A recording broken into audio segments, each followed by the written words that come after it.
Welcome back. నిన్న కొడంగల్ నియోజకవర్గ నూతన సర్పంచ్ల సన్మాన సభలో సీఎం రేవంత్ రెడ్డి మాట్లాడుతూ మళ్ళీ కేసీఆర్ను గద్దెనెక్కనివ్వను, కేసీఆర్ కుటుంబానికి గద్దె దక్కనివ్వను అని చెప్పేసి మాట్లాడినటువంటి సిచ్యువేషన్ చూసాము. అయితే మొన్న ఏదైతే కేసీఆర్ ప్రెస్ మీట్ పెట్టారో ముఖ్యంగా నీటికి సంబంధించి, అదేవిధంగా ఈ 2 ఏళ్ల పాలనకు సంబంధించి ఆయన మాట్లాడినటువంటి వాటికి సంబంధించి ఒక విధంగా ఇది ప్రతిస్పందన అని మనం చెప్పొచ్చు. కాస్త ఘాటుగానే స్పందించినటువంటి పరిస్థితి కనిపించింది. ముఖ్యంగా ఏం మాట్లాడారు ఏంటి వీటన్నింటిపై పార్టీల వర్షన్ తీసుకుందాం, డిస్కస్ చేద్దాం.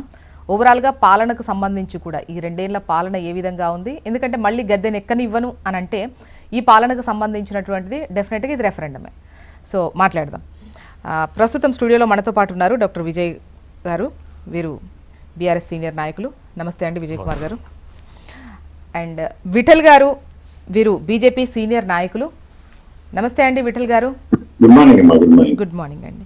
ఇందిరా శోభన్ గారు, కాంగ్రెస్ సీనియర్ నాయకురాలు. నమస్తే అండి ఇందిరా గారు. గుడ్ మార్నింగ్ అండి. గుడ్ మార్నింగ్ అండి. ముందుగా విజయ్ గారు మీ దగ్గర నుంచే స్టార్ట్ చేస్తాను. మళ్ళీ అంటే రేవంత్ గారు ఉన్నంతకాలం నెక్స్ట్ ఇప్పుడు 2029లో కూడా 2/3 మెజారిటీతో కాంగ్రెసే అధికారంలోకి వస్తుంది. ఎట్టి పరిస్థితుల్లో బీఆర్ఎస్కి అధికారం వచ్చే అవకాశం లేదు, రానివ్వను అని చెప్పేసి శపథం చేశారండి. జ్యోష్ణ గారు, ముందుగా మీకు అదేవిధంగా ప్యానల్లో పాల్గొన్నటువంటి పెద్దలకు, హెచ్ఎంటీవీ ప్రేక్షకులు అందరికీ కూడా నమస్కారాలు, శుభ సాయంత్రం, శుభోదయం. ఈరోజు క్రీస్తు పుట్టిన పర్వదినాల సందర్భంగా ప్రపంచవ్యాప్తంగా ఉన్నటువంటి క్రిస్టియన్ సోదరులకు, ప్రజలందరికీ కూడా క్రిస్మస్ శుభాకాంక్షలు తెలియజేస్తూ స్టార్టింగ్లో ఓ ప్రభువా ఆ పాపి ఏమి వర్లుచున్నాడో తానేమి చేయుచున్నాడో తానెరుగడు, ఆ పాపిని క్షమింపుడు, అతని మూర్ఖత్వమును తొలగించి సద్బుద్ధిని ప్రసాదించి సన్మార్గమును నడిపింపుడు దేవా అని చెప్పేసి రేవంత్ రెడ్డి గారికి ఆ యేసు తరపున వారికి అంటే మాట్లాడిన వాళ్ళందరికీ ఇట్లనే కదా, అంటే రేవంత్ రెడ్డి ముఖ్యమంత్రి గారి పదవినికే ఒక కలంకం తెచ్చే విధంగా నిన్న మాట్లాడినటువంటి మాటలు చూసినట్లయితే, కేసీఆర్ గారు తెలంగాణ తొలి ముఖ్యమంత్రి, వారు ఏం మాట్లాడారండి? మొన్న తెలంగాణ భవన్లో పార్టీ ఎల్పీ అదేవిధంగా పార్టీ కార్యవర్గ సమావేశంలో తెలంగాణ ప్రజలకు నొక్కు పడనీయా అని చెప్పేసి మాట్లాడాడు. పోరాటం చేసి సాధించుకున్న తెలంగాణకు ఈరోజు కాంగ్రెస్ పార్టీ చేతగానితనం వల్ల ముఖ్యమంత్రి గారు అక్కడ పక్క రాష్ట్రంలో ఉన్నటువంటి చంద్రబాబు నాయుడు గారికి గురుదక్షిణ ఇవ్వడం కోసం చూస్తూ ఆడ దోపిడీ జరుగుతూ ఉంటే కూడా చూస్తూ చూడనట్టు వ్యవహరించడం అంటే తెలంగాణ నీటి ప్రయోజనాలకు ఈరోజు నష్టం చేకూర్చేటువంటి ప్రయత్నం చేస్తున్నాడు. కాబట్టి ప్రభుత్వం స్పందించడం లేదు. కాబట్టి మా పార్టీ అధ్యక్షుడు తెలంగాణ తొలి ముఖ్యమంత్రి కేసీఆర్ గారు పాలమూరు రంగారెడ్డి లిఫ్ట్ ఇరిగేషన్ ద్వారా 90 టీఎంసీలకు రూపకల్పన చేసి దాదాపుగా 90% పనులు పూర్తి చేసి దాదాపు 27,000 కోట్ల రూపాయలు ఖర్చు వెచ్చించి 27,000 ఎకరాల భూసేకరణ చేసి తెలంగాణ ప్రజలకు, పాలమూరు ప్రజలకు, రంగారెడ్డి ప్రజలకు, నల్లగొండ ప్రజలకు సాగునీటిని అందించడం కోసం దాదాపుగా 1,200 గ్రామాలకు త్రాగునీరు, దాదాపుగా 15 లక్షల ఎకరాలకు 3 జిల్లాలకు కలిపి సాగునీరు అందించడం కోసం ఒక బృహత్తరమైనటువంటి కార్యక్రమాన్ని తీసుకొని దాదాపుగా 90% పనులు పూర్తి చేసిండు కేసీఆర్ గారు. 10% పనులు పూర్తి చేస్తే ఈరోజు 3 జిల్లాలకు సస్యశ్యామలయ్యే అవకాశం ఈరోజు మెండుగా ఉన్నది, పుష్కలంగా ఉందని చెప్పేసి ఆ సమస్యని పరిష్కరించండి, మీరు లేకపోతే నేనే బయలుదేరుతున్నా, ఇంకా నేను చూస్తూ ఊరుకున్నాను, తెలంగాణకు నొక్కు పడుతుంటే పాలమూరు ప్రజలకు, రంగారెడ్డి ప్రజలకు, నల్లగొండ ప్రజలకు తీరు అంటే ఏ విషయాలైతే అంశాలు మాట్లాడారో వాటిని మీరు మాట్లాడిన వ్యవహార శైలిలోనే అక్కడ సీఎం గారు కూడా ప్రతిస్పందించారు. కేసీఆర్ గారు మాట్లాడినట్టే కేసీఆర్ గారు ప్రతిస్పందించారు. కేసీఆర్ రేవంత్ రెడ్డి గారి యొక్క అక్కసంత ఏం తెలుసా అండి? 4.5 గంటలు 5 గంటల సమావేశంలో రేవంత్ రెడ్డి గారి పేరు ఒక సెకండ్ కూడా తీసుకోలేదండి. అదే ఆయన అక్కసు, నా పేరు తీసుకోవడా, నేను ముఖ్యమంత్రిని అయితే కూడా ఆయన గుర్తించడం లేడు అని ఆయన బాధ, ఆయన ఆవేదన, అంతే తప్ప ఏం లేదు. పాలమూరు ప్రజలకు అన్యాయం జరుగుతుందని మా పార్టీ అధ్యక్షుడు కేసీఆర్ గారు ప్రశ్నిస్తే, ప్రతిపక్ష నాయకుడు ప్రశ్నిస్తే, నువ్వు దానికి సరి చేయాల్సినటువంటి వ్యక్తివి, నేను పాలమూరు బిడ్డని, నల్లమల్ల బిడ్డని అని చెప్పుకునేటువంటి నీవు ఈరోజు అదే పాలమూరుకి పొక్క పెడతా ఉన్నారు. దాన్ని ఆ సమస్యని పరిష్కరించలేక ఈ రకమైనటువంటి బజారు భాష మాట్లాడేదండి, వీధి రౌడి భాష మాట్లాడేదండి. కేసీఆర్ గారి కుటుంబం మీద ఏం భాష అండి అది? నీ అవ్వ నీ అమ్మ కేటీఆర్ గారిని పట్టుకొని నీకు అమ్మ లేదా, నువ్వు ఒక తల్లి కడుపున పుట్టలేదా, నీకు అమ్మ అవ్వ లేరా, ఎవరు లేరా? ఏం భాష అది? చూస్తూ యువకులు పిల్లలు చూస్తూ ఏం సందేశం ఇస్తారంటే రాబోయే జనరేషన్కి మీరు వచ్చే భవిష్యత్ తరాలకు ఏం సంకేతం ఇస్తారని మీరు పాలమూరుకు అన్యాయం జరుగుతుందని చెప్పేసి కేసీఆర్ గారు మాట్లాడు, దాని మీద మాట్లాడుకోక కేటీఆర్ గారిని పట్టుకొని ఆ రకంగా కేసీఆర్ గారి కుటుంబం మీద అవడం, సీఎం అనేటువంటి స్థాయిని ఈరోజు దిగజార్చినండి. ఈరోజు చీఫ్ మినిస్టర్ కాదు, ఈయన చీఫ్ మినిస్టర్ కాదు, చీఫ్ మినిస్టర్. చాలా చీప్ అయిపోయింది ఇలా ప్రజల ముందు, ప్రపంచం ముందు. తెలంగాణ సీఎం అంటే ఒక జనం చీకొడుతున్నారు. నేనేమంటే జనం చీకొడుతున్నారు. ఏమన్నాడు కేసీఆర్ గారు? ఈ రాష్ట్రంలో సర్వభ్రష్ట ప్రభుత్వం నడుస్తుందన్నాడు. సర్వాన్ని భ్రష్టు పట్టించినారు కాబట్టి సర్వభ్రష్ట ప్రభుత్వం అన్నారు. డైవర్షన్ పాలిటిక్స్ చేయొద్దు రేవంత్ రెడ్డి గారు. ఆయన ఏమన్నాడు? నేను 1/3 మెజార్టీతో నేను 2028లో మరొకసారి ప్రభుత్వాన్ని నెలకొల్పుతా అని చెప్పేసి ఛాలెంజ్ చేసిన కొడంగల్లో. అదే కొడంగల్లో 2018 ఎన్నికల్లో నేను కొడంగల్ నుంచి ప్రభుత్వం రాకపోతే, కొడంగల్ ఓడిపోతే రాజకీయ సన్యాసం చేసుకుంటున్నాడు. అదేవిధంగా 2015 తెలుగుదేశం పార్టీలో ఉన్నప్పుడు జిహెచ్ఎంసీ ఎన్నికల్లో మేము గెలవకపోతే, మేము అధికారం మేయర్ పీఠం దక్కకపోతే రాజీనామా చేస్తామని చెప్పి ఛాలెంజ్ చేసిండు. ఎన్నిసార్లు రాజీనామా చేస్తావు, ఎన్నిసార్లు తప్పించి పారిపోతావు రేవంత్ రెడ్డి గారు? మళ్ళీ నిన్న కూడా అదే, నీకు దమ్ముంటే నెక్స్ట్ వచ్చే ఎలక్షన్లో గెలువు, నువ్వు కొడంగల్ గెలువు, నీకు దమ్ముంటే. నువ్వు అంత తహాతాలాడుతున్నావు కదా. 2028 వరకు ఎందుకయ్యా రేవంత్ రెడ్డి గారు? సంతల్లో పశువులను కొన్నట్టే కొన్నావు కదా, పశువులని మా పార్టీ ఎమ్మెల్యేలని. ఆ 10 మందితో రాజీనామా చేయించి ఉప ఎన్నికలవా, నీ దమ్ముంటే 80% వస్తావా, ఎంత శాతం వస్తావో తెలుస్తుంది. జెడ్పీటీసీ ఎంపీటీసీ ఎన్నికలు పెట్టు, మున్సిపల్ ఎన్నికలు పెట్టు, పార్టీ గుర్తులతో పెడితే నీకు గుణపం ఎట్ట దించాలో దిస్తారు. ఇంకోటి కాంగ్రెస్ పార్టీ ఇప్పుడు చీమలు పెట్టిన పుట్టలో చేరి ఈరోజు కాంగ్రెస్ పార్టీని హస్తగతం చేసుకొని కాంగ్రెస్ పార్టీలో వెళ్ళి ఆయన ఏదో కొనుక్కొని పదవి కొనుక్కున్న వ్యక్తి కూడా ఈ రోజు అరువు తెచ్చుకున్న వ్యక్తి. ముఖ్యమంత్రి నీకు ప్రజల ఆమోదం లేదు. మళ్ళీ మీకు సమయం ఉంటుంది దయచేసి ప్లీజ్. విఠల్ గారు గుడ్ మార్నింగ్ అమ్మా. Good morning. మీకు అక్కడ ఉన్నటువంటి ఇంద్రక్కకి, తర్వాత మా విజయ్ కి, హెచ్ఎంటీవీ వీక్షకులు గుడ్ మార్నింగ్ తెలియజేస్తూ, రాజకీయం అంటే స్టేట్మెంట్స్ గా ఉండాలమ్మా. Politician must be a statesmen. అంటే ఎన్నికల సందర్భంలో రాజకీయాలు మాట్లాడాలి. ముఖ్యంగా ఒక ఉన్నతమైనటువంటి పదవులు ఉన్నటువంటి వ్యక్తులు ఎవరైనా, అత్యున్నత పదవులో ఉన్నటువంటి వ్యక్తుల్ని నిత్యం అనుక్షణం ప్రజలు గమనిస్తూ ఉంటారు. నాకెందుకో రేవంత్ రెడ్డి గారు కేసీఆర్ ని కానీ ఫాలో అవుతున్నట్టు అనిపిస్తా ఉంది. గతంలో దశాబ్ద కాలంలో చాలా సందర్భంలో కేసీఆర్ గారు ఇట్లాంటి భాష మాట్లాడే ప్రజల నుంచి తిరస్కారం గురైంది.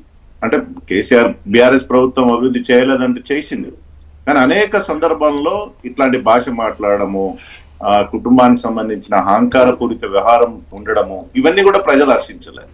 సో తద్వారా ఏమైంది, అధికారం కోల్పోయారు. ఇవాళ రేవంత్ రెడ్డి గారు సర్పంచ్ ఎలక్షన్స్ లో గెలిచినంత మాత్రాన అహము అహంకారం అనేది ప్రదర్శించకూడదు.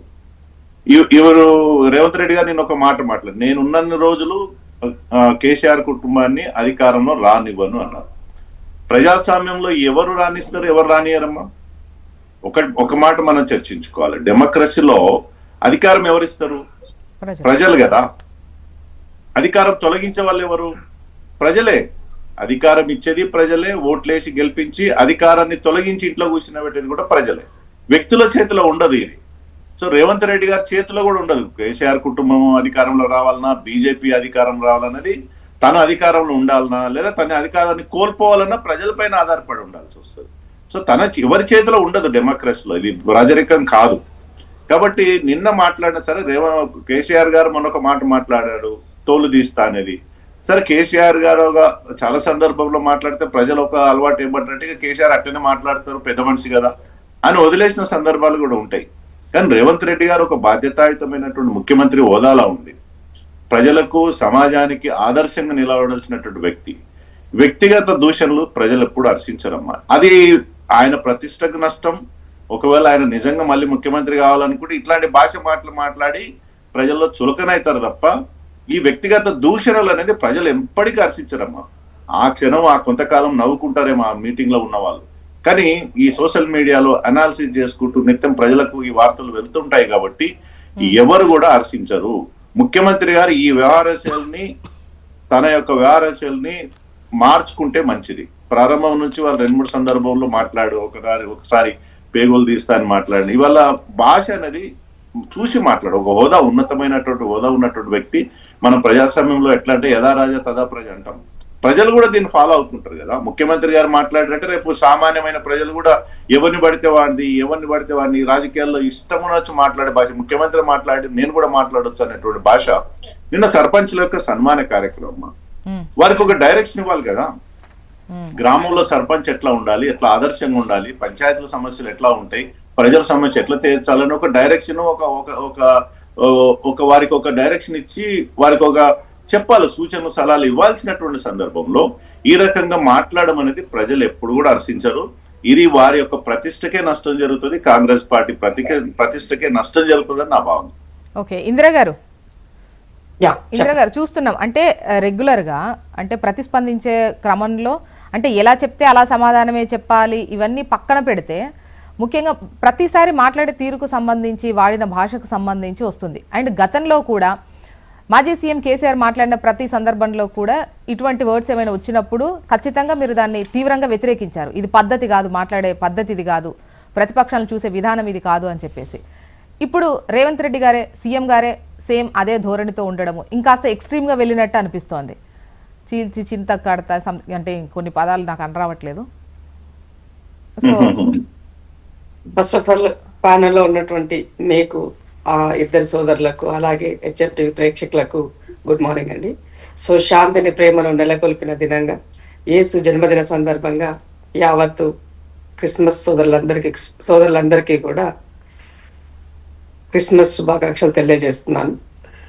అందరిలో శాంతి నెలకొల్పాలి అని చెప్పేసి ఇచ్చినటువంటి వాక్యాల నేపథ్యంలో ఇందాక విజయ్ ఒక స్టేట్మెంట్నే ఇప్పుడు జీసస్ ఇక్కడే ఏమంటారు ప్రేయర్ చేసినట్టుగా ముఖ్యమంత్రి గారికి ఏదో జరగాలని హితబోధ చేస్తున్నారు. సో గతంలో కూడా మనం బోధించిన వాక్యాలు కూడా గుర్తుపెట్టుకుంటే చాలా బాగుండేదని నా యొక్క ఉద్దేశం. బట్ అల్టిమేట్ గా ప్రతిపక్షాలు అన్నప్పుడు విమర్శిస్తాయి. ఆ విమర్శలకి ప్రతి విమర్శగా ప్రజలకి పనుల ద్వారా మేము సమాధానం చెప్తున్నాం అన్నది మా యొక్క ఉద్దేశం. నిన్న ముఖ్యమంత్రి గారు చెప్పినటువంటి దాంట్లో గమనించినట్లయితే కేసీఆర్ గారు 2 సంవత్సరాల తర్వాత ఆయన ఏమంటారు లేడికి లేసిందే పరుగు అన్నట్టుగా కుంభకర్ణుల లెక్క నిద్రపోయి ఇవాళ నాకు మెలకు వచ్చేసింది, ఈ పూటకే ఇప్పటికే అన్ని అయిపోవాలా, ప్రజాక్షేత్రంలో ప్రశ్నించాలా మాట్లాడాలనుకున్న ప్రతిపక్ష నాయకుడు అసెంబ్లీకి వచ్చి మాట్లాడమని చెప్పేసి అడుగుతున్నాము. 29వ తారీఖు నాడు మేము అసెంబ్లీ సాక్షిగా ప్రతి అంశాన్ని మేము లేవనెత్తుతాము. మీరు ఏ నీళ్ల గురించి అయితే సెంటిమెంట్ మళ్ళీ రగల్చాలనుకుంటున్నారో వాటి గురించి చర్చ పెడదాం రమ్మండి అని అడుగుతున్నాము. సో ఒకనాడు తెలంగాణ భవన్కి వచ్చి బీఆర్ఎస్ కార్యకర్తలకు ఏదో జోష్ నింపినట్టు కనబడింది, తెల్లారి మళ్ళీ పోయి ఫామ్ హౌస్ లో పడ్డారు. కాబట్టి ప్రజాక్షేత్రంలో మేమంటారు మెరుపు తీగ లెక్క ఇట్లా మెరిచిపోయి అట్లా వచ్చిపోయి వాళ్ళ గురించి మాట్లాడితే వాళ్ళ గురించి మనం పట్టించుకోవాల్సిన అవసరం లేదన్నది మరోసారి తేటలు. ముఖ్యమంత్రి గారు ఒకటే మాట చెప్పారు. మాజీ ముఖ్యమంత్రిగా కేసీఆర్ గారు అసెంబ్లీకి వస్తే ఆయన గౌరవం కాపాడే బాధ్యత నాది అని చెప్పినారు. మీరు ఎంత హుందాగా ప్రవర్తించాలి. 10 సంవత్సరాలు ముఖ్యమంత్రి చేశారు, గతంలో కేంద్ర మంత్రిగా చేశారు. బాగుంటారు రాజకీయ అనుభవం ఉన్నటువంటి వాళ్ళు, తెలంగాణ పట్ల అవగాహన ఉన్నటువంటి వాళ్ళు. ప్రతి మాటకి ప్రజలు మిమ్మల్ని ఇచ్చే వాటిని ఎలా స్వీకరిస్తారన్న సోయి లేకుండా మీరు తోలు తీస్తాము అని అంటే మరి ప్రజలు మీ తోలు తీసిరు కాబట్టి మీరు ఫామ్ హౌస్ లో ఉన్నారని నేను అంటున్నాను. కాబట్టి మన నోటికి వచ్చిన భాష మాట్లాడేసి ఇవాళ ముఖ్యమంత్రి గారు ముఖ్యమంత్రి స్థాయిలో ఉన్న వ్యక్తికి కూడా సో మీరు ఎట్లా రేవంత్ రెడ్డి గారు అంటే మీకు అక్కస్తున్నది. రేవంత్ రెడ్డి గారికి మీరు ఎట్లా వాల్యూ ఇవ్వరు, ఆయన ముఖ్యమంత్రి ఊహించుకున్నటువంటి పరిస్థితుల్లో మీరు లేరు కాబట్టి ఇవాళ అసెంబ్లీకి వస్తలేరు, ఆయనకు భయపడుతున్నారు అనేది అందరికి అర్థమైపోతుంది. మీరు మొహం చూపించలేకపోతున్నారు. అరే ఈయన చేతిలో నేను ఓడిపోతున్నా, ఏంది ఇంత పరాభావానికి గురైతున్నా, నా పరిస్థితి ఏంది అన్నది ఒక అయోమయంలో కేసీఆర్ గారు ఉన్నారు. కాబట్టి ఇవన్నీ ఆ ఫ్రస్ట్రేషన్ లో ఆయన మాట్లాడుతున్నటువంటి మాటలు. సో రేవంత్ అన్న నేను ఇచ్చినటువంటి దాంట్లో చాలా క్లారిటీగా కొన్ని అంశాలు లేవనెత్తారు. తెలంగాణ ఏ తెలంగాణ అయితే తెలంగాణ ఉద్యమ సమయంలో తెలంగాణను బతికించుకోవడం కోసము పాలమూరు బిడ్డలందరూ నిన్ను హక్కున చేర్చుకొని గెలిపించారు. ఆనాడు నిజంగా ఆయన ఓడిపోతే తెలంగాణ ఉద్యమానికి కూడా కొంత ఇబ్బందికరమైనటువంటి పరిస్థితి ఆ రోజు. కాబట్టి మేమందరం నిన్ను ఆశీర్వదిస్తే మీరేం చేస్తున్నారు ఇవాళ మాకి 10 సంవత్సరాలు మీ చేతిలో ఉన్నటువంటి అవకాశాన్ని చేజార్చి కేవలం కాళేశ్వరంలోనే మీ లైన్ లో పెట్టుకొని దాదాపు 10 సంవత్సరాల కాలంలో 1,83,000 కోట్ల రూపాయలు కాంట్రాక్టులు కట్టబెట్టి కమిషన్లు తీసుకున్నావు తప్ప మా దగ్గర ఉన్న పాలమూరు రంగారెడ్డి గాని, పాలమూరు జిల్లాలో ఉన్న నెట్టంపాడు గాని, భీమా గాని, కోయిల్ సాగర్ గాని ఈ ప్రాజెక్టుల గురించి ఎందుకు పట్టించుకోలేదు అని అడుగుతున్నాము. సో అది చేయకపోగా పైన ఉన్నటువంటి రాయలసీమ ఏదైతే శ్రీశైలం బ్యాక్ వాటర్ ని యూటిలైజ్ చేసుకొని దానిని మనం ప్రాపర్ గా దాని ఆ నీళ్లను ఒడిసి పట్టుకోవడానికి ప్రత్యామ్నాయంగా మనం ఏర్పాటు చేయలేక రాయలసీమ లిఫ్ట్ ఇరిగేషన్ వాళ్ళు బ్రహ్మాండంగా కట్టుకోవడం కోసము మీరు అవకాశం ఇచ్చారు. టెండర్లను కాన్ఫర్ చేసేంత వరకు సైలెంట్ గా ఉన్నారు. సో కృష్ణా నీళ్ల కోసం నేను పాలమూరు పోతా, మీటింగ్లు పెడతా, ఇవాళ ఏమంటారు చేవెళ్ల వేదికగా ఒక మీటింగు, మహబూబ్నగర్ జిల్లా వేదికగా ఒక మీటింగు, నల్గొండ వేదికగా మరొక మీటింగు. ఎందుకంటే ఈ పాలమూరు రంగారెడ్డి నుంచి పోయే నీళ్లు ఎక్కడెక్కడైతే ఏ నియోజకవర్గాలకి కనెక్టివిటీగా ఉంటుందో ఆ ఏరియాలో వెళ్ళి మేము ఇవాళ మీటింగ్లు పెట్టుకుంటామని చెప్పేసి కేసీఆర్ గారు చేస్తున్నటువంటి వ్యూహానికి డెఫినెట్ గా ముఖ్యమంత్రి గారు నీకు ఏ మొహం పెట్టుకొని వస్తావు నా పాలమూరుకి, ఏ మొహం పెట్టుకొని అడుగుతావు మా ప్రజలను క్షమాపణ అని అడుగుతున్నాము. నువ్వు క్షమాపణ చెప్పు కదా ఫస్ట్, దాని గురించి లేదు ప్రస్తావన. ఇవాళ నీళ్లు దోచుకుపోయినటువంటి వాడికి అన్ని రకాలుగా సహకరించింది మీరు, దానికోసం పోరాడుతుంది మేము. ఇవాళ ఇవాళ కేంద్రంతో కూడా కృష్ణా ట్రిబ్యునల్ కి సంబంధించినటువంటి నీళ్ల వాటాలో తెలంగాణ రాగానే 2014లో నువ్వు ఉటావుటిన వచ్చిన తర్వాత 519 టీఎంసీలకు తెలంగాణ ఏపీకి 299 టీఎంసీలు తెలంగాణకి కేటాయింపులకు జరిగిన దాంట్లో సంతకం పెట్టొస్తే అది ఇవాళ మనకు ఉరితాడుగా మిగిలింది. సో దీన్ని ఎందుకు ఇలా మీరు చేశారు అని అడుగుతున్నారు. సో అంటే ఇందిరా గారు అది తాత్కాలికంగా పెట్టిన సంతకం, అంటే తాత్కాలికంగా ఆ ఇయర్కి అది నడవడం కోసం పెట్టినటువంటి సైనే కదా, అంటే గతం నుండి కూడా కంటిన్యూ అవుతోంది. అప్పటికప్పుడు ఇంకా నీటి వాటాలు తేలలేదు. సో ఆ ఇయర్కి అది నడవాలి అని అంటే అది ఇంపార్టెంట్ కదా సంతకం ఎందుకంటే గతం నుంచి కూడా అంతే అదే లెక్క నడుస్తున్నప్పుడు. ఒకటి అడుగుతా మీకు, తెలంగాణ వచ్చిన సందర్భంలో హుటాహుటిగా మీరు తాత్కాలికంగా మీరు చెప్పినారు, 10 సంవత్సరాల కాలంలో దాన్ని ఎందుకు రెక్టిఫై చేయలేదు? సో దీనికి సంబంధించినటువంటి దాంట్లో ఇప్పుడు నేను స్ట్రైట్ క్వశ్చన్ అడుగుతాను మీకు. సో మీరు అది టెంపరీ అయినప్పటికీ ఆ టెంపరీ దానికి మన శాశ్వత పరిష్కార దిశకు తీసుకెళ్లడం కోసము మన వాటాను 50% రావడం కోసము మీరు చేసిన ప్రత్యామ్నాయ యొక్క చర్యలు ఏంటి అని అడుగుతున్నాం. రెండో విషయం, అపెక్స్ కౌన్సిలింగ్ పిలిచినప్పుడు మీరు ఎందుకు వెళ్ళలేదని అడుగుతున్నాం. మూడో విషయం, ఆనాడు కరోనా ఉన్న సందర్భంలో జూమ్ లో మీటింగ్ అటెండ్ అవ్వమంటే కూడా కేసీఆర్ గారు అటెండ్ అవ్వలేదు. కాబట్టి కేసీఆర్ గారికి అప్పనంగా ఏమంటారు రాయలసీమకి ఆంధ్ర ప్రజలకి ఆ నీళ్లు కట్టబెట్టాలంటే ఒక దురుద్దేశంతో జరిగింది. ఆ రోజు జగన్మోహన్ రెడ్డి 203 జీవో తీసుకొచ్చి ఆ రోజు తను రాయలసీమ లిఫ్ట్ ఇరిగేషన్ కోసము టెండర్లను పిలిచినప్పటికీ కూడా అప్పటిదాకా తాత్సారం చేసి తర్వాత సైలెంట్ గా ఉన్నారు. ఎందుకు ఉన్నారు మీరు అని అంటే తెలంగాణ రాష్ట్రంలో మీకు హై ప్రయారిటీ అంతా కూడా కాళేశ్వరమే ఉండింది. పాలమూరు రంగారెడ్డి సంబంధించినటువంటి దానిపైన మీకు దాంట్లో లేదు కాబట్టి ఒకసారి విజయ్ గారు సమాధానం తీసుకుందాం. ఇబ్బందికరమైన పరిస్థితి అయింది. ఆ వాటా ఇప్పుడు మాకు కావాలని చెప్పాము. అలాగే 27వ తారీఖున ఢిల్లీలో జరిగేటువంటి ఏదైతే సిడబ్ల్యూసి మీటింగ్ ఉన్నదో దానికి రేవంత్ రెడ్డి గారు కూడా వెళ్తున్నారు ముఖ్యమంత్రి గారి సందర్భంగా తెలియజేస్తూ పలు సందర్భంలో మంత్రిగా ఉన్నటువంటి ఉత్తమ్ కుమార్ రెడ్డి గారు ముఖ్యమంత్రి గారు పలు సందర్భంలో వీటిపైన చర్చలు చేశారు. పలు సందర్భాలు ఇది మాకు రావాల్సిందే ఈ వాటాన్ని తెలియజేశారు. మోరవరు ఇవాళ ఒక 11 ప్రాజెక్టులకు తెలంగాణ రాష్ట్రానికి కేంద్రం నుంచి 90% నిధులు వచ్చేటువంటి అవకాశం ఉన్నప్పటికీ కూడా అది ఎక్కడా కూడా కేసీఆర్ గారు 10 సంవత్సరాల్లో యూటిలైజ్ చేసుకోలేదు. యూటిలైజ్ చేసుకోవడం వల్ల మనకి ఆర్థికంగా భారం పడ్డది. పాలమూరు రంగారెడ్డిని పూర్తిగా నిర్లక్ష్యానికి గురైంది. విజయ్ గారు మీరే సమాధానం చెప్పాలి. చివరికి ఒక మాట చెప్తా. ఇప్పుడు ఈ ప్యానెల్ లో విజయ్ అలంపూర్ కి సంబంధించినటువంటి బిడ్డ, నేను అదే నాగర్ కర్నూలు జిల్లాకు సంబంధించిన ఆడబిడ్డను. మా ఏరియాకి రమ్మని చెప్పండి. ఇవాళ కనీసం అలంపూర్ కి అంత దూరం ఎందుకండి? అసలు నీళ్లు కృష్ణా నీళ్ళు ఎంటర్ అయ్యేదే అలంపూర్ దగ్గర, గద్వాల అలంపూర్ దగ్గర. మరి ఆ నీళ్లు మా పక్కన ఉన్నటువంటి నీళ్ళు వచ్చే పరిస్థితి లేదు. మా దగ్గర కృష్ణా ఉట్టి పారిపోతున్నా, మా దగ్గర నుంచి పోతున్నా మా భూములు బీడు భూములుగా ఉంటున్నాయి. కానీ ఎందుకు మరి మాకు నీళ్లు మళ్లించలేకపోయిండు? మరి ఇంత 80,000 పుస్తకాలు చదివిన మేధావి ఏమంటారు భగీరథుడు అని చెప్పుకున్నటువంటి వీళ్ళు ఎందుకు చేయలేకపోయిందని అడుగుతున్నాం. ఇవాళ హరీష్ రావు సోకాల్ హరీష్ రావు పొద్దున్న లేస్తే గోబల్ ప్రచారం చేస్తూ ఇవాళ ఏదో గొప్పగా చేసినామని మామ అల్లుండు చాలా ఈ రాష్ట్రాన్ని సక్కదిద్దినమని ఒకవైపు నుంచి ఆర్థికంగా మరొకవైపు నీళ్ల పరంగా ఈ రాష్ట్రాన్ని ఆగం పట్టించిన దానికి వాళ్ళిద్దరే care of address. Okay Vijay గారు, ఇందిరా గారు చాలా ప్రసంగం చేసిండ్రు, సుదీర్ఘమైన ప్రసంగం చేసిండ్రు. మా పాలమూరుకి ఏం ఒరగబెట్టినామని ఈరోజు మీరు వస్తున్నారు. మా పాలమూరు ప్రజలకు క్షమాపణ చెప్పి రావాలా ఏదో మాట్లాడుతున్నారు. అమ్మ తల్లి 2000 2014లో తెలంగాణ రాష్ట్రం వచ్చిన తర్వాత ముఖ్యమంత్రి కేసీఆర్ గారు అయిన తర్వాత మీరు పెట్టేటువంటి పడవబడేటువంటి ప్రాజెక్టులు చదువుతుంట వినండి. కల్వకుర్తి లిఫ్ట్ ఇరిగేషన్ని 1984లో ఉమ్మడి పాలకులు ప్రారంభించారు. 30 సంవత్సరాలు నడిచింది అది. 30 సంవత్సరాల్లో 13,000 ఎకరాలకు మాత్రమే నీళ్ళు ఇచ్చిండ్రు.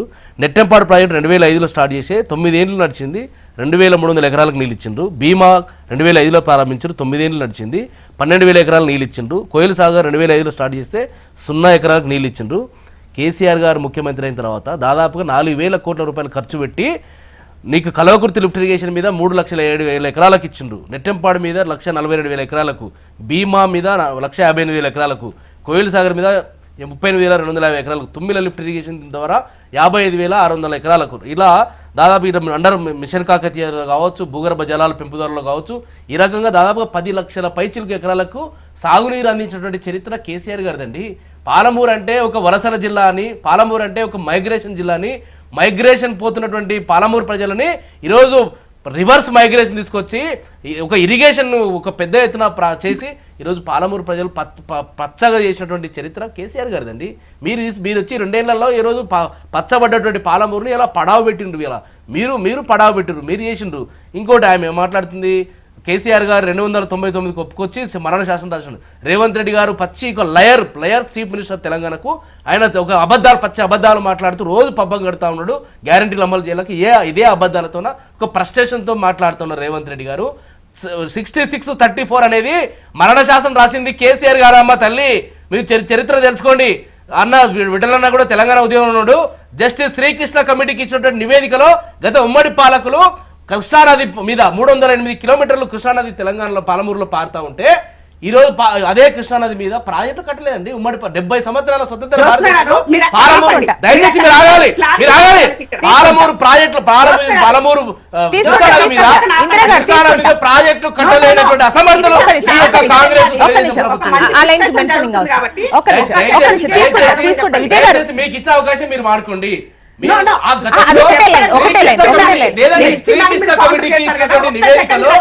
విజయ్ గారు ఒకటే లైన్, ఒక నిమిషం. ఇందిరా గారు చెప్పండి. ప్రజలకి మంచి వాల్యుబుల్ మాట్లాడుకోవాలి కాబట్టి ఆగమంటున్నాను. ఇక్కడ నేను ఏమంటున్నంటే మా సోదరులు ఏం చెప్తున్నారు, 34% తెలంగాణకి 66% ఆంధ్రాకి వెళ్ళింది. దీనికి మరణ శాసనము ఉమ్మడి ఆంధ్రప్రదేశ్ లో జరిగిందని చెప్తున్నారు. తెలంగాణ ఎందుకు వచ్చింది? నా నీళ్లు అన్యాయం అయిపోతున్నాయి, నా నిధులు అన్యాయం అయిపోతున్నాయి.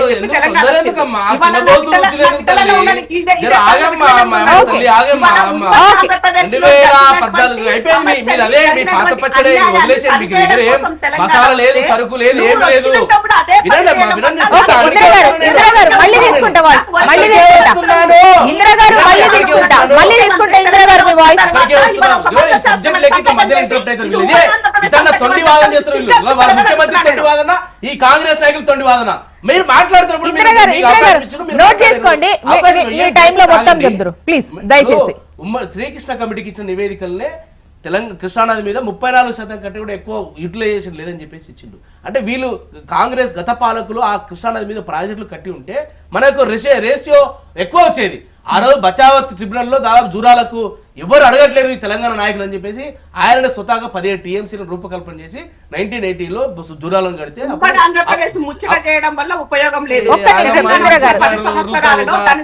గౌరవం కాపాడుకో దయచేసి. ఎందుకు మాట్లాడుతున్నారు? ఈ రకంగా వాళ్ళు తప్పులు చేసిరు, వాళ్ళు మరణ శాసనం రాసిండు. తెలంగాణ 2014లో వచ్చింది, 2015, 16,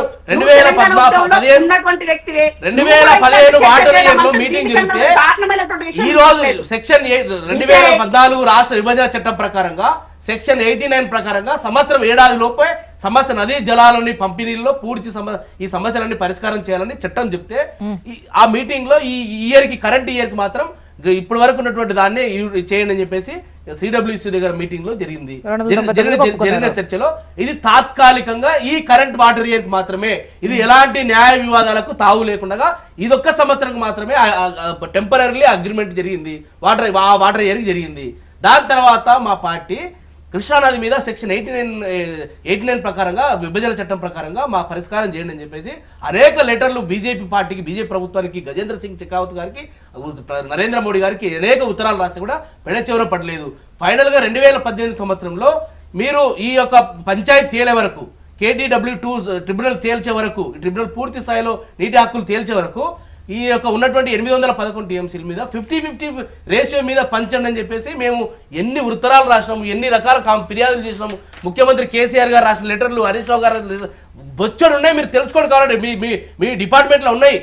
వాటిని పెడచెవిన పెట్టకుండా పట్టించుకోకుండా చేస్తే మేము సుప్రీంకోర్టుకు వెళ్ళాల్సి వస్తుంది. సుప్రీంకోర్టులో వెళ్ళి అంతర్రాష్ట్ర నదీ జలాల చట్టం ప్రకారంగా సెక్షన్ 3ని అమలు చేసి మాకు రావాల్సిన వాటను మాకు తేల్చండి అని చెప్పేసి కేసీఆర్ గారు సుప్రీంకోర్టులో కేసు వేస్తే గజేంద్ర సింగ్ షెకావత్ గారు దయచేసి రావు గారు రిక్వెస్ట్ చేస్తున్నా మీరు విత్డ్రా చేసుకోండి, నేను ట్రిబ్యునల్ వేస్తున్నాం, సెక్షన్ 3ని మేము అమలు చేస్తామని చెప్పేసి అప్పుడు చెప్తే అప్పుడు సుప్రీంకోర్టులో విత్డ్రా చేసుకుంటే సెక్షన్ 3 అమలు చేయమని మేము మా పోరాట ఫలంగా సెక్షన్ 3ని ఈరోజు వేసిండు.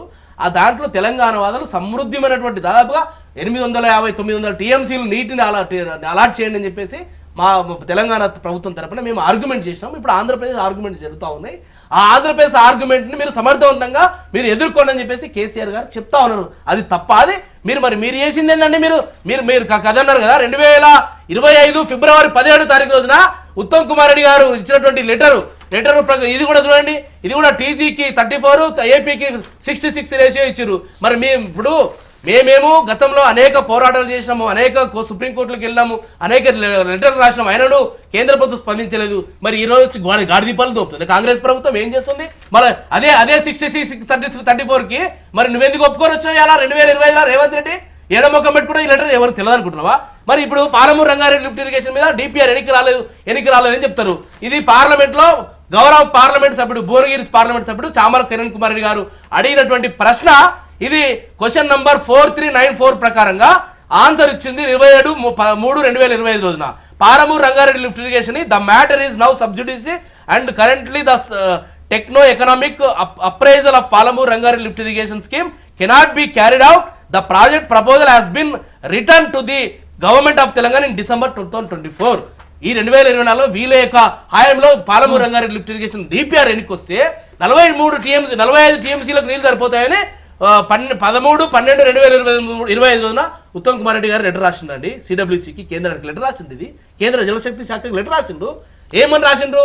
మాకు 45 టీఎంసీలు సరిపోతే పాలమూరు రంగారెడ్డికి. సిగ్గు లేకుండా ఈ ప్రభుత్వం రేవంత్ రెడ్డి ప్రభుత్వం మొద్దు నిద్రపోతా ఉంటే మేము తట్టి లేపనికే కేసీఆర్ గారు మాట్లాడుతుంటే ఇన్ని తప్పులు చేస్తున్న కాంగ్రెస్ పార్టీ వాళ్ళు తప్పులు చేస్తూ ఉంటే తెలంగాణ నీటి ప్రయోజనాలకు భంగం కలిగించేటువంటి ప్రయత్నం చేస్తూ ఉంటే కేసీఆర్ గారు వచ్చి తెలంగాణకు నొక్కు పడని అని చెప్పేసి మాట్లాడితే ఈరోజు రేవంత్ రెడ్డి ఏం భాష అంటే చిల్లర భాష మాట్లాడుతూ పేగులు మెడకేసుకుంటా కన్నుగుట్లు తీసి గోళీలు ఆడాడుతా ఏం దీనికోసం అని ప్రతిపక్ష నాయకుడు చావుగోరని కదా నిన్ను ముఖ్యమంత్రి చేసింది. దీనికోసం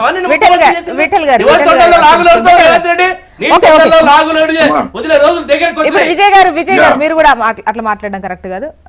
విఠల్ గారు ఒక్క నిమిషం అమ్మా. ఇప్పుడు చర్చ తప్పకుండా జరగాలి నీళ్ళ మీద. తెలంగాణ రాష్ట్రం తెచ్చుకున్నదే నీళ్లు నిధులు నియామకాలు. ఇవాళ నీళ్ళ మీద దశాబ్ద కాలం తర్వాత కూడా ఇంకా మనం నీళ్ళ మీద ఇంకా ఆంధ్ర వాటా తెలంగాణ వాటా మనం కొట్లాడుతున్నాం, వాటాలు దక్కలేదు. సమైక్య పాలనలో గోరెటెంకన్ అనుకుంటా పల్లె పల్లెన పాట అద్భుతమైన పాట రాస్తే అది తెలంగాణ వ్యాప్తంగా పల్లేరు ములిసే పాలమూరులోనా నా తెలంగాణలోనా అద్భుతమైన పాట గ్రామ గ్రామాన్ని కదిలించినటువంటి సంఘటన.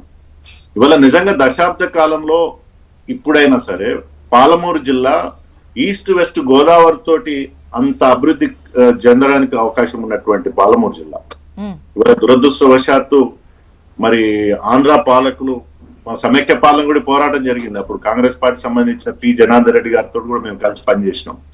రాజశేఖర రెడ్డి గారు ముఖ్యమంత్రి గారు ఉంటే ఆ రోజు 10,000 టీఎంసీ నుంచి 40,000 టీఎంసీలకు నీళ్లు తీసుకుపోయారు. ఇవాళ జగన్ వచ్చిన తర్వాత 40,000 క్యూసెక్ల నుంచి 80,000 క్యూసెక్ల పెంచి ప్రతిరోజుకి 8 టీఎంసీల నీళ్లు రాయలసీమకు తరలించబడుతున్నాయి. ఈ రోజు కూడా రాయలసీమకు ఒక చుక్క నీరు హక్కు లేదు. కృష్ణా నీళ్ళలో రాయలసీమకు ఒక్క చుక్క నీరు కూడా హక్కు లేదు. దురదృష్టం ఏంటంటే 811 టీఎంసీలు నీళ్లు ఉన్నప్పుడు కూడా తెలంగాణకు రావాల్సిన 520-550 టీఎంసీల నీళ్లు వాడుకోవాల్సిన హక్కు ఉన్నప్పుడు కూడా ఇవాళ రివర్స్ మనమే ఇచ్చేస్తున్నాం వాళ్ళకి. ఒకనొక సందర్భంలో 299 టీఎంసీలు మాకు జాలని వాళ్ళకి వదిలేసినాం. ఇవాళ ఉత్తమ్ కుమార్ రెడ్డి లెటర్ రాయడం కూడా మరి మాకు 45 టీఎంసీలు చాలు పాలమూరు రంగారెడ్డికి, ఇది అవసరం లేదని చెప్పడం అంటే కూడా తెలంగాణని ఒక రకంగా వంచడం, మోసం చేయడం, తెలంగాణ ప్రజలకి అన్యాయం చేయడం. ఇది దశాబ్ద కాలం కూడా ఎక్కడ ప్రాజెక్టులు అక్కడే ఉన్నాయి. పాలమూరు రంగారెడ్డి నిజంగా ఈ దశాబ్ద కాలంలో పాలమూరు రంగారెడ్డి జిల్లా రంగారెడ్డి ప్రాజెక్ట్ కంప్లీట్ అయింటే పాలమూరు జిల్లాకి ఫేజ్ 2 లో రంగారెడ్డి జిల్లాకి కొంత నల్గొండ జిల్లాకు కూడా నీళ్ళు వచ్చే అవకాశం ఉండే, మునుగోడు లాంటి ప్రాంతాలకు. అది కంప్లీట్ కాలేదు.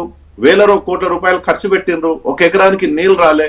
కాళేశ్వరంలో కూడా 90,000 కోట్ల రూపాయలు పెడితే 1,00,000 ఎకరాలకు నీళ్ళు వస్తుంది అనేది నివేదికలు చెప్తా ఉన్నాయి. ఇంకా కాళేశ్వరం కంప్లీట్ కాలే, ఇంకో 30-40 వేల కోట్ల రూపాయలు అయితే తప్ప కంప్లీట్ కాదు. ఇవాళ పాలమూరు జిల్లా ప్రాజెక్ట్ కూడా 1000 కోట్లు ఖర్చు పెట్టినప్పుడు కూడా ఒక చుక్క నీరు రాకపోతే ఇవాళ ప్రజలు ఏం కావాలి? మళ్ళీ వలసలు ప్రారంభమైతాయి కదా. నాకు తెలిసి నారాయణపేట నుంచి కావచ్చు, గద్వాల నుంచి కావచ్చు, అచ్చంపేట నుంచి కావచ్చు, ఇంకా బొంబాయికి బస్సులు విజయ్ చెప్పాలా బస్సులు బంద్ అయినా బొంబాయికి పోవడం పాలమూరు అంటే రివర్స్ కి వచ్చినాయి. అప్పుడు రివర్స్ మైగ్రేషన్ ఇక్కడికి వస్తున్నారు, ఇక్కడ నుంచి అక్కడికి వస్తున్నారు. కాంగ్రెస్ ప్రభుత్వం మళ్ళీ సో వలసలు ఆగలేదు, బొంబాయికి బస్సులు ఆగలేదు, మళ్ళీ బొంబాయి దుబాయ్ అనే పోతున్నారు. పాలమూరు జిల్లాలో కొన్ని ప్రాజెక్టులు టిఆర్ఎస్ ప్రభుత్వంలో కొన్ని ప్రాజెక్టులు కంప్లీట్ అయినప్పుడు కూడా పూర్తి స్థాయిలో అవి ఇంకా అమల్లోకి రాలేదు. కాబట్టి ముఖ్యంగా పాలకులది ఒక దూరదృష్టి, విశాలమైన దృక్పథంతో నీళ్ల మీద ప్రాజెక్టుల మీద ఖర్చు పెడితే అది కూడా పారదర్శకంగా ఖర్చు పెట్టగలిగితే ప్రజలకు న్యాయం జరుగుతుంది. కేవలం ప్రాజెక్టులని కాంట్రాక్టుల కోసం మాత్రమే ఖర్చు అంటే విఠల్ గారు ప్రాజెక్టులు ఒక అంశం అయితే నీటి కేటాయింపులు అనేది కూడా ఒక అంశం. ఇప్పుడు మొన్న ఆందోళనతో ఈ మెయింటెనెన్స్ అంతా కూడా సెంట్రల్ చేతికి వెళ్ళిపోయింది. అంటే ఒక బోర్డు పెట్టి బట్ ఆ మెయింటెనెన్స్ ఖర్చులన్నీ కూడా రాష్ట్రాలే భరిస్తాయి అవి తర్వాత. కాకపోతే అంత ఇనిషియేషన్ ఉన్నప్పుడు ఈ కేటాయింపులకు సంబంధించి కూడా ఇద్దరికి అంటే ఎవరికి న్యాయం ఖచ్చితంగా ఏం చేయాలి అనేది సర్ది చెప్పేటువంటి పెద్దన్న పాత్ర డెఫినెట్ గా సెంట్రలే. సో ఈ క్రమంలో ఈ గొడవను పెద్ద పట్టించుకోనట్టు, ఒకవేళ పట్టించుకున్నా కూడా తెలంగాణకు సంబంధించి మీరు ఏదో చిన్న చూపు చూస్తున్నట్టు ఇక్కడ అటువంటి ప్రొజెక్షన్ కనిపిస్తోంది. విభజన చట్టంలోనే కేఆర్ఎం ఉంది, కృష్ణా రివర్ మేనేజ్మెంట్ బోర్డు. దాంతో ట్రిబ్యునల్ కొత్త ట్రిబ్యునల్ వేయడం జరిగింది. బ్రిజేష్ కుమార్ ట్రిబ్యునల్ ఎప్పుడో ఉమ్మడి ఆంధ్రప్రదేశ్ కి 811 TMC రాష్ట్రాల వారిగా కేటాయింపులు జరగాలంటే మళ్ళీ ట్రిబ్యునల్ ఏర్పాటు చేశారు. ఆ ట్రిబ్యునల్ లో వాదనలు వినబడుతున్నాయి. ట్రిబ్యునల్ అంటే గవర్నమెంట్ కాదు కదా, ఒక అథారిటీ కదా, ఒక ఇండిపెండెంట్ అథారిటీ కదా, ఏ రాష్ట్రానికి నష్టం కాకూడదని చెప్పేసి వాళ్ళ ట్రిబ్యునల్ వాదన వినిపిస్తున్నారు. ఆ 2 రాష్ట్రాలు కూడా వినిపిస్తున్నాయి. తెలంగాణ కూడా గట్టిగా కొట్లాడాలి ట్రిబ్యునల్ ముందు. మనకు రావాల్సిన 70% న్యాయమైన వాటా 550 TMCలు కృష్ణా నదిలో తెచ్చుకోగలిగితే ఇవాళ మొత్తం దక్షిణ తెలంగాణ సస్యశ్యామలయ్యే అవకాశం ఉంటుంది. దానికోసం అన్ని పార్టీలకు అతీతంగా కొట్లాడాలి. ఇవాళ మీరు అన్యాయం చేసి మీరని చెప్పకుండా ఒక ఉమ్మడిగా ఒక సమైక్యంగా కలిసి ట్రిబ్యునల్ ముందు వాదన వినిపించి మన వాటా మనం తెచ్చుకోవాలి. ఇప్పుడున్నటువంటి వాటాను వాడుకోవాలి. ప్రాజెక్ట్ ని త్వరితగతిన కంప్లీట్ చేయాలి. పాలమూరు రంగారెడ్డి జిల్లా ప్రాజెక్ట్ కి ఇప్పుడు అదనం కేటాయింపులు ఏం చేశారో చెప్పాలి. మహేంద్రకి ఈ 2 సంవత్సరాలు ఇచ్చారా ఫండ్స్ లేదా? ఎట్లా సాధ్యమవుతుంది? ఫండ్స్ ఇవ్వకపోతే మరి ప్రాజెక్ట్ ఎట్లా కంప్లీట్ అవుతుంది? త్వరితగతిన పాలమూరు సంబంధించినటువంటి ముఖ్యమంత్రి కాబట్టి వెంటనే ఆ ప్రాజెక్ట్ సంబంధించినటువంటి కేటాయింపులు కానీ ప్రాజెక్ట్ సంబంధించిన బడ్జెట్ కానీ కేటాయిస్తే వేగవంతంగా ప్రాజెక్ట్ కంప్లీట్ అయింది. నీళ్ళు ఎలాగో ఇప్పుడు రాయలసీమ తీసుకుపోతున్న నీళ్ళు మనం కూడా తీసుకోవాలి, తప్పేంది. కేటాయింపులు జరగకపోని రాయలసీమ కేటాయింపులు ఉన్నాయా? తోడుకుంటున్నారు కదా వాళ్ళు, మనం కూడా వాడుకోవాలా నీళ్లు. అబ్జెక్షన్ వచ్చినప్పుడు చూడాలా. ఓకే ఇందిరా గారు, ఇంతకుముందు మీరు చెప్పింది అంటే వాళ్ళు ఒకసారి 299కి సంతకం పెట్టారంటే అది మరణ శాసనం లాగా అయిపోయింది అని. ఈవెన్ తర్వాత 2022లో కూడా మీరు దాని గురించి గట్టిగా ఫైట్ చేసిన పరిస్థితి లేదు, అదే కంటిన్యూ చేసినటువంటి సిచ్యువేషన్, అదే కంటిన్యూ అవుతున్నటువంటి పరిస్థితి కూడా ఉంది. ఇంతకుముందు విఠల్ గారు మాట్లాడినప్పుడు మీరు ఏం ఫైట్ చేశారు, ఈవెన్ పాలమూరు రంగారెడ్డికి మీరు ఎన్ని కేటాయింపులు చేశారు అన్నటువంటి ప్రశ్నకు సమాధానం చెప్పాల్సినటువంటి అవసరం ఉంది.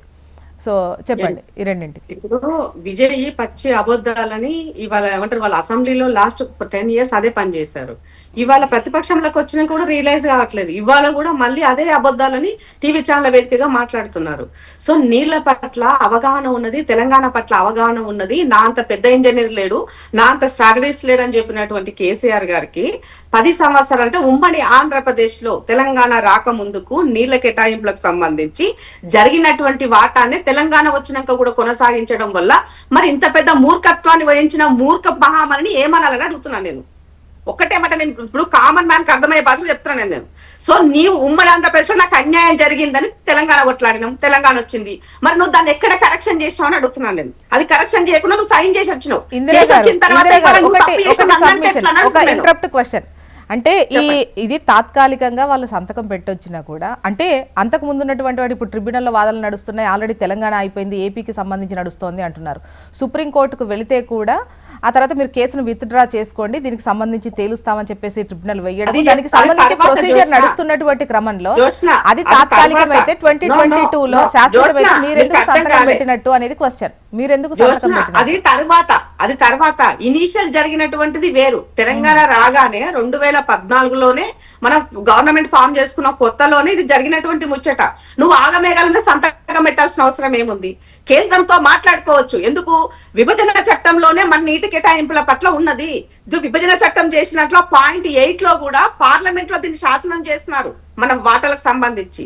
మరి అలాంటి విషయాల పట్ల నువ్వు ఎందుకు ఆ రోజు దాన్ని స్పెసిఫిక్ గా చెప్పి చూపించలేదు? 4 రోజులు ఆపి మన వాటా కోసం ఎందుకు మీరు ప్రయత్నం చేయలేదు? దానికోసం ఎందుకు సీరియస్ గా కోట్ల రూపాయలు పెట్టి లాయర్ల ద్వారా ఎందుకు మీరు కొట్లాడలేదు? అదే కాళేశ్వరం ప్రాజెక్టుకు వస్తే మీరు కోట్ల రూపాయలు ఖర్చు పెట్టి కేవలం అదొక ప్రెస్టేజ్ ఇష్యూగా నువ్వు కాళేశ్వరం ప్రాజెక్టు చేసి అది దేనికి మనకి రాకుండా పూలేశ్వరం అయిపోయింది అలా. మరి దాని గురించి చర్చ లేదని అడుగుతున్నా. ఆర్థిక నేరం చేసిన వాళ్ళు ఎవరు? ఈ రాష్ట్రాన్ని విధ్వంసం చేసిన వాళ్ళు ఎవరు? ఈ రోజు వరకు నెలకు 6,000 కోట్ల రూపాయలు రేవంత్ రెడ్డి గారు ఏమంటారు కిస్తీ మిత్తితో కలిపి కడుతుండ్రండి ప్రతి నెల. వాళ్ళేమో ఆకులు సంపాదించుకొని పోతే ఇవాళ మేము అప్పులను భరిస్తున్నాము.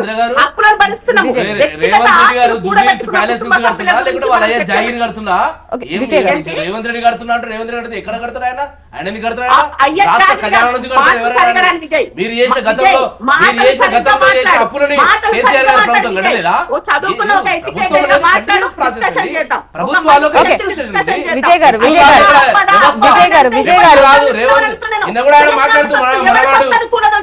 కేసీఆర్ ఫామ్ హౌస్ నా పోలీసులు రాష్ట్ర పోలీసులు రాష్ట్ర ప్రజల యొక్క పన్నులతో జీతాలు ఇస్తున్నారు. నా పోలీసులు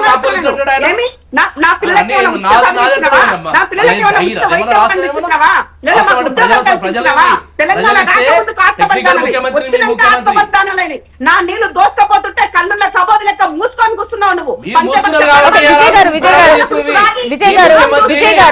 ముఖ్యమంత్రి పక్క రాష్ట్ర చంద్రబాబు నాయుడు గారు దోసుకెళ్తా ఉంటే గురుదక్షిణగా గురువుకి అడ్డం చెప్పలేక పాటిస్తా ఉంటే పాలమూరు బిడ్డవు కదా.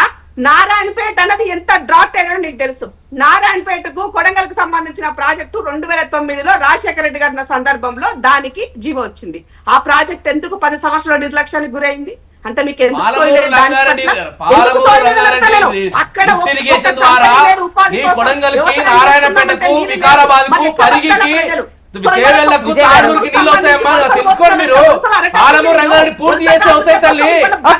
విజయ్ గారు గురించి బాధపడుతుంది నేను. వాళ్ళకి పాలసీ విజయ్ గారు ప్లీజ్ నీకేం తెలిసిందల్లా ఒకటే దోచుకోవాలి. ఇప్పుడు పాలమూరు రంగారెడ్డికి వీటి కోసం కేటాయించారు. ఫోన్ ట్యాపింగ్ చేశారు. ఫోన్ ట్యాపింగ్ విజయ్ గారు ఇద్దరు ఒకేసారి మాట్లాడకండి దయచేసి. ఇప్పుడు ఇందిరా గారు అబద్ధాలు